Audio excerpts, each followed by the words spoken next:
getting set up for what should be a great fourth quarter. This has been a hard-hitting game because both teams have punched and counter-punched equally well. And here's a good finish to this drive. A touchdown run here late in the third quarter.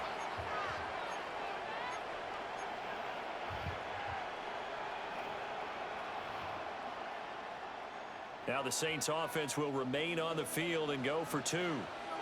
The Saints will line up for the two. They'll look to throw. Goes right side. And he's got it. So they went ahead and went for two to tie the game, and it works out.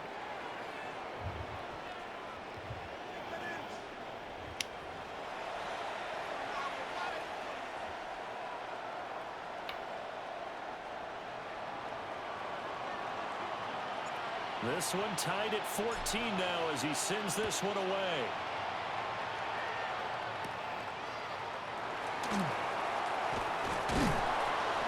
And he'll get it up just past the 20 as his guys will go to work at the 21-yard line. At their own 21-yard line. The San Francisco offense ready to start their next drive. And their lead has evaporated in this third quarter. It's tied once more as they begin with a 1st and 10. And he'll be taken down after a decent gain, and that will bring us to the end of this third quarter of play. Back now here in Santa Clara. All even as we get ready to start the fourth.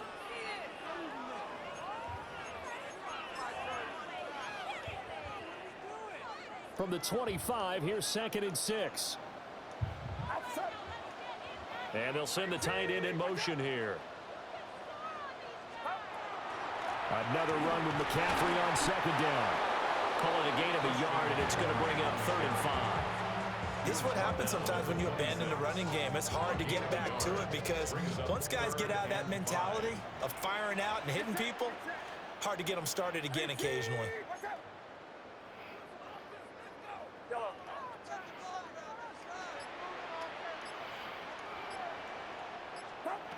Purdy from the gun on 3rd down. Pass to the sideline. Good catch, good catch, good catch. To the other side of midfield before going out of bounds. So in Saints territory now. Here's 1st and 10 at the 47. At the 47-yard line. Up the gut, McCaffrey. And nowhere to run on the interior of that defensive line. He'll get back only to the line of scrimmage. Nathan Shepard in there to make the tackle. Officially nothing on that last run. They'll try again 2nd and 10. Purdy looking to throw.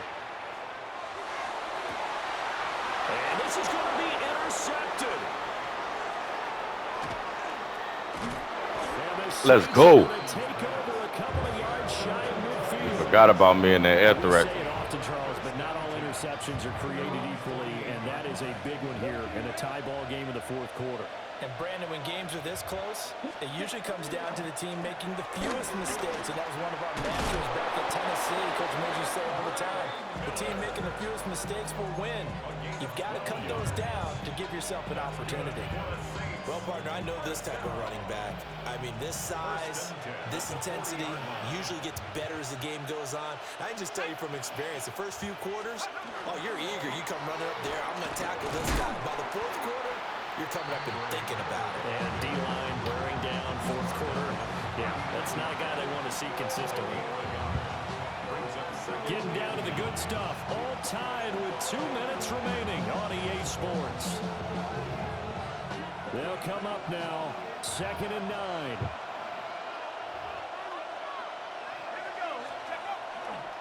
They'll go play action with Shuck. On the RPO, he'll keep it himself.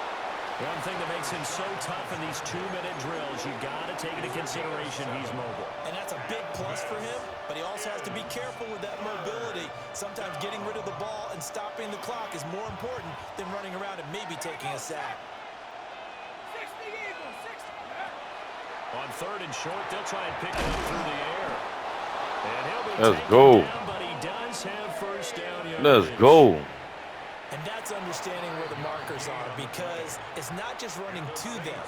Because on the catch, you can actually be pushed back before the 1st down.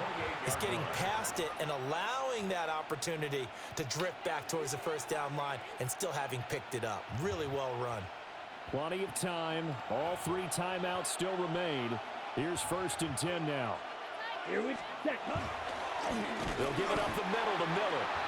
And that one blown up quickly as he's going to be stopped before he could even get started.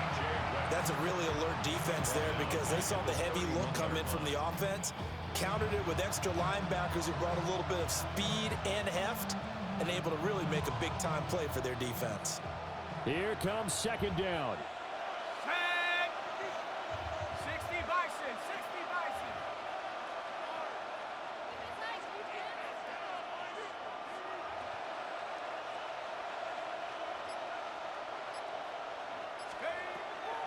Now back to throw. And he whips that one incomplete there.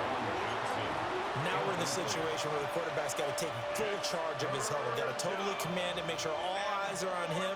All focus is locked in.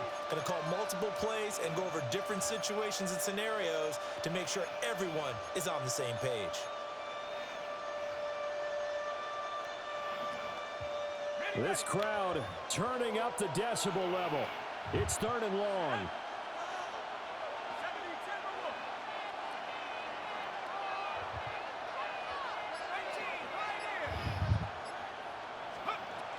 They'll pound it up the middle with Kunera. And he will not get what he needed as he stops short of the 1st down at around the 22. Now San Francisco going to call their 2nd timeout as they stop it here with just under 40 seconds to go in the game. So here we go. Maybe the biggest kick of the game forthcoming. This to take the lead here in the final minute. And his kick is good. And the sideline celebrates as they have taken the lead in the final minute. All right, so time to reset here. It's a huge kick there, gives them the lead, but they've got to be careful that their celebrations aren't a little too premature. You're exactly right about that because there still is time for the other guys to run a few plays and get into field goal position. So this defense is going to need to come up with one final stop if they're going to get out of here with a victory. And the kick team down there quickly. They don't have to run as far as they used to, and they're able to stop him before he can even make it to the 15. This is 1st and 10.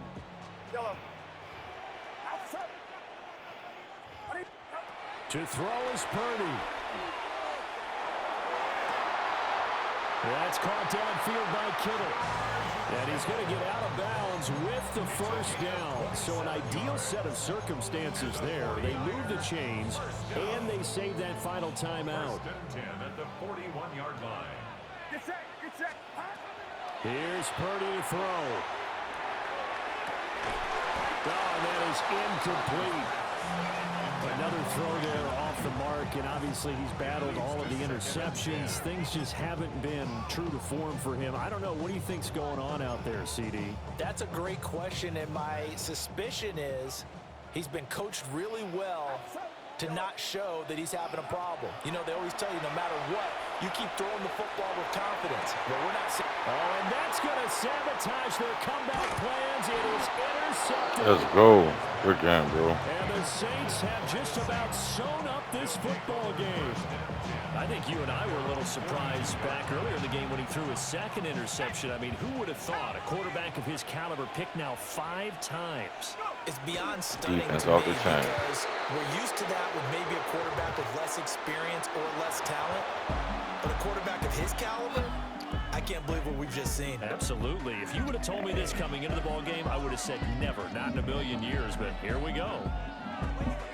It was a pretty entertaining ball game, Charles. Had the lead changes going on in the 2nd half, but I think for the losing side, not able to put any points on the board in the 4th quarter, that ultimately was what really stung them.